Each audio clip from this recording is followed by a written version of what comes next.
Y estamos en comunicación con Eduardo Padulo, vocero de la Federación de Asociación y Cámaras de Ascensores de la República Argentina.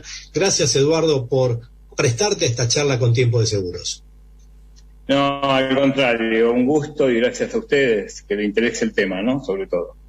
Eduardo, volvemos a vos, lamentablemente por una nueva triste noticia, y tiene que ver con personas que pierden la vida a través del uso de los ascensores. Tuvimos el caso de Alicia Sánchez en el mes de noviembre en Pinamar, anteriormente tuvimos el caso de Lucero Fresco en el mes de julio en Mar del Plata, casos similares, gente que va a utilizar el ascensor y termina cayendo por el hueco del mismo porque no está el coche ascensor en el piso. Yo te quiero preguntar, ¿cuáles son los mecanismos de seguridad que poseen los ascensores en relación a la apertura de puertas? Ok, mira, antes es justo, es lógico que lo diga, que nombraste dos accidentes del mismo tipo, pero hay mucha más cantidad. A veces se entera uno, a veces no nos enteramos, pero hay mucha cantidad por ese mismo tipo de falla, ¿no? Los elementos de seguridad que están fallando en este caso, se trata de una traba electromecánica que lleva la puerta manual. Hablamos siempre de puertas manuales, ¿no?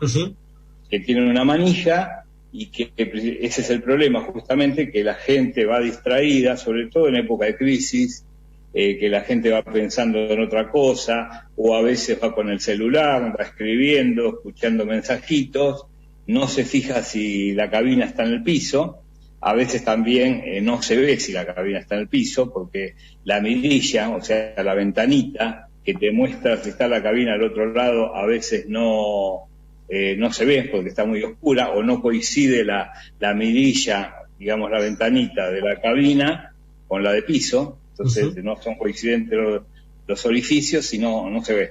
Y la gente, bueno, como te decía, viene distraída, abre y la cabina no se encuentra en el piso.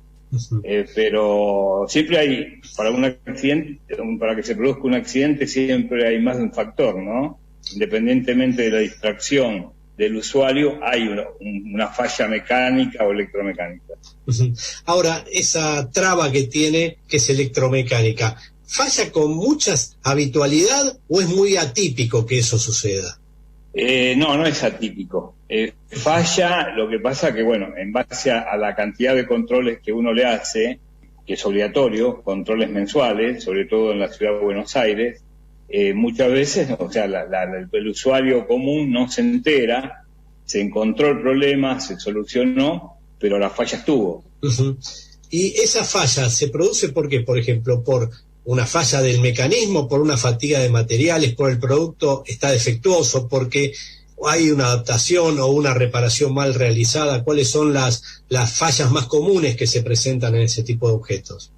Yo te diría que hay un conjunto de cosas, o sea, no es solamente una sola causa. Hay problemas de fabricación, mala calidad de fabricación, hay problemas de mala instalación, hay problemas de final de vida útil y se sigue utilizando. Si bien no está determinada cuál es la vida útil, se va sacando en base a los controles que se hacen. Uno puede ver componentes de este tipo que quizás tienen 60, 70 años y siguen funcionando.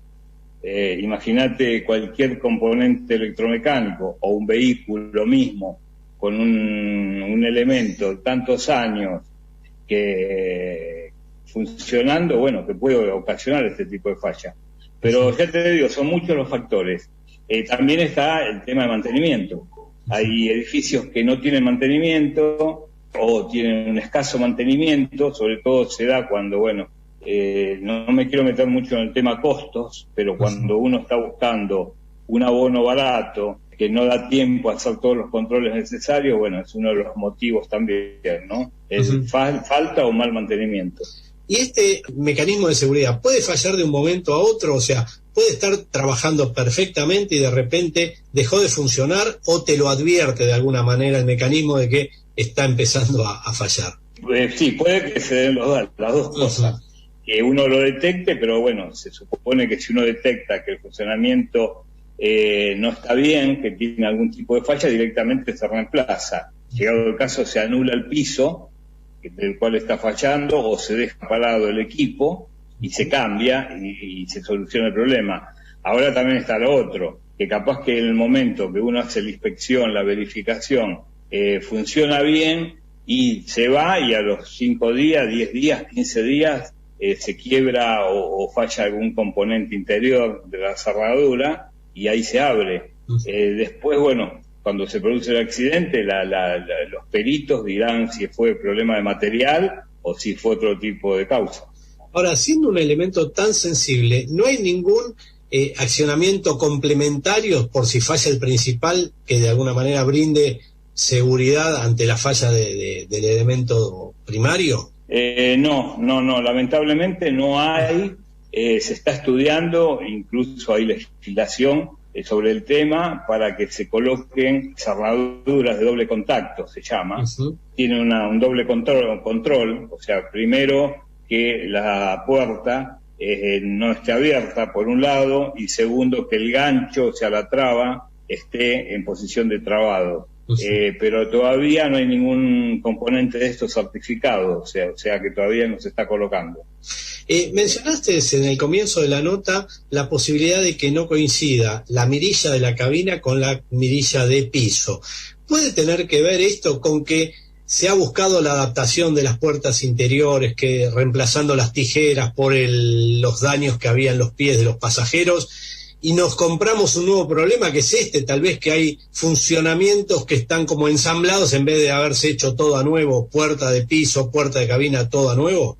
Sí, posiblemente sí, en algunos casos se da eso, y yo te diría, sobre todo cuando se reemplazó la tijera, la puerta tijera o tipo tijera de piso, de palier, que vos veías si la cabina estaba en el piso, y sí, era propenso a que se produzca un accidente llamado pie de ascensor o mano de ascensor, que generalmente a los chiquitos le pasaba, pero nunca accidentes fatales. Porque como te decía, se ve si la cabina está o no en el piso. Como en muchos lugares se sacó la tijera y se puso puerta, digamos, tipo ciega o semiciega, ya sea plegadiza o tablilla, o incluso un modelo que se llama telescópico, que depende solamente de la mirilla para ver si está la cabina. Ahí aumentaron la cantidad de accidentes de este tipo. Claro, o sea, la gente no ve o no se preocupa en ver si está la cabina, directamente abre, y una vez que pusiste un pie adentro del hueco ya es imparable, ¿no? Sí, o tal vez se concentraron en cambiar la puerta y no adecuar la iluminación para que esa cabina luzca un poco más visible, ¿no? Sí, también es una de las posibilidades. Sí. Ahora, sí, te quería preguntar, también creo que se soslaya de que mucha gente no utiliza habitualmente ascensores. Hay gente tal vez que va a lugares de veraneo, vive en una casa, vive en una ciudad pequeña, se traslada a un edificio con ascensores y no conoce el correcto uso del mismo. Eso también puede llegar a contribuir a los accidentes, por lo menos en época de vacaciones en los lugares de veraneo, ¿no? Sí, también es otro motivo, sí. Pero en general, la mayor cantidad de accidentes fatales de este tipo es de gente que conoce el edificio, que vive ahí. A veces se da que justamente coincide con algún festejo, alguna fiesta o algo, y quizás eso colabora también, ¿no? El estado que está el usuario. Ahora bien, te pregunto lo siguiente, en este tipo de casos siempre se termina involucrando al técnico de mantenimiento de ascensor. El primer culpable parece ser aquel que hace el mantenimiento y el mismo no fue adecuado, parece que no fue adecuado. El técnico de ascensor, ¿puede suceder que vaya, no sé, una mañana a verificar el estado, está funcionando todo bien, y el ascensor falle y termina involucrado en un caso donde él de alguna manera hizo su trabajo, pero el accidente se produjo por una fatalidad? Sí, puede que se dé, como te decía antes, y eso lo determinarán los peritos, ¿no? Sí. Si en caso de la ciudad, bomberos de la ciudad o peritos judiciales. Pero está esa posibilidad, sí. Por eso, bueno, depende mucho de la capacidad de los peritos de parte, de la capacidad de los peritos oficiales de determinar cuál es el problema. Pero en general siempre es un proceso penal hacia el representante técnico de la empresa y muchas veces hacia el administrador del edificio. En cuanto a lo penal, lo civil, posiblemente los tres actores estén involucrados. parece mentira que en un tema tan sensible, de tanta responsabilidad, a veces se termina discutiendo el honorario del conservador de ascensor cuando debería ser un tema casi aparte, ¿no? Es decir, busquemos un buen conservador porque va la vida de todos nosotros en ello. Sí, totalmente. Además que no es tanta la diferencia de costos de una buena empresa a una que sabes que no controla, porque hace la división por la cantidad de unidades y capaz que son 100, 200 pesos. Mientras tanto, cualquier unidad está pagando 4.000, 5.000 pesos de cable. Claro. Y el ascensor está, no sé, tiene una influencia de 100 pesos o 200 pesos, capaz que 3, 4 habitantes de cada unidad. Así que no es un número. No sé por qué la gente toma como valor, no sé, que le dan tanta importancia al costo del abono, que es lo que menos vale, ¿no? Y se está jugando la vida de toda la familia. Sí, y además creo que un adecuado mantenimiento a veces posterga reparaciones que es así, son costosas y que ahí el consorcio pone el ojo sobre, no sé, cambiar los cables o cambiar sistemas de seguridad. Creo que un buen mantenimiento de alguna manera protege la vida útil del equipo. Sí, si vos te fijás, quizás entras a un edificio, viste, ves la cabina totalmente decorada, acero inoxidable, espejos por todos los paños, todas las paredes, y subís a la sala de máquinas y los cables de acero están todos oxidados, o el control de maniobra tiene 50 años. Pasa eso también, viste, lo estético, que se le da más valor a lo estético que a lo que es seguridad. Yo siempre digo, o es lo que dice la gente, la seguridad no tiene precio hasta que le pasas, ahí cambió, ¿viste? Ahí ya cambia todo.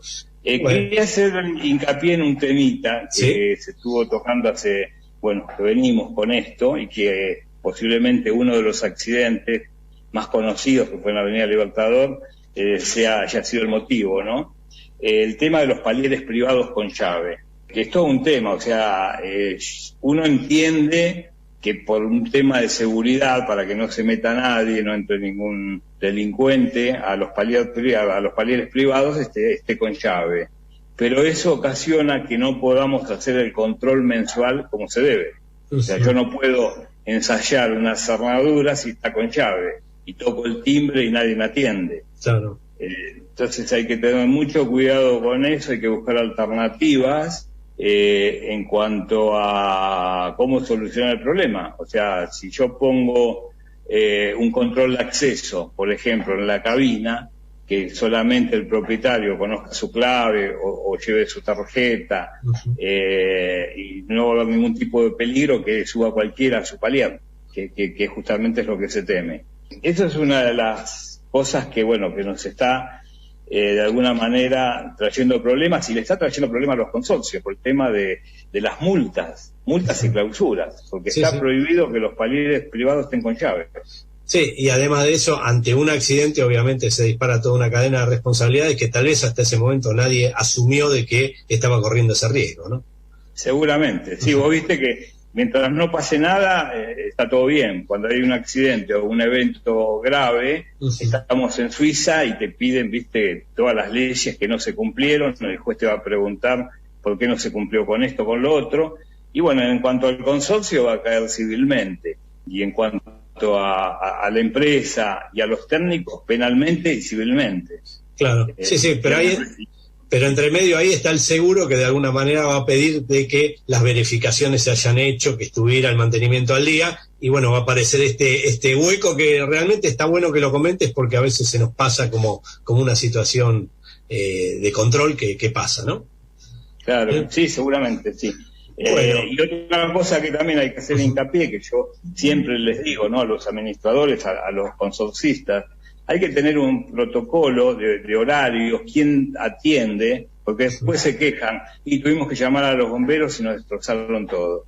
Pero cada vez se ve más edificios que no haya nadie que atienda. O sea, el encargado no está porque cumple un horario específico, capaz que 2 horas, 3 horas. El departamento donde vivía se alquiló para bajar expensas y no hay nadie que sea responsable de la atención de los proveedores que acuden, ¿no? Este es un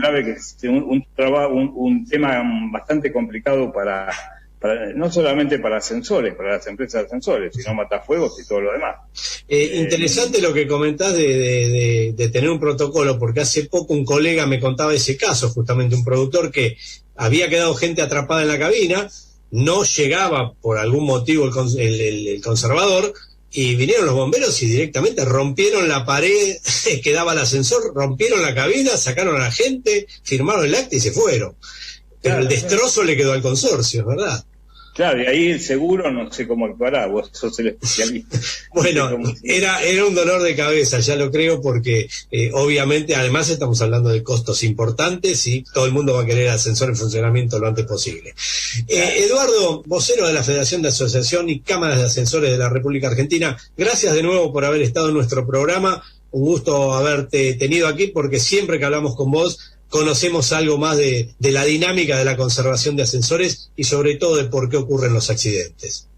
Bueno, al contrario, el gusto es mío y acá estamos a través de FACARA, a través de la Federación, a disposición de ustedes o como de toda la prensa, y está bueno porque, viste, es muy común que nos llamen cuando hay un accidente y después se olvida el tema. Entonces está muy bueno que ahora, en esta época que, bueno, estamos un poquito más tranquilos de accidentes, nos hayas convocado, así que te agradezco mucho.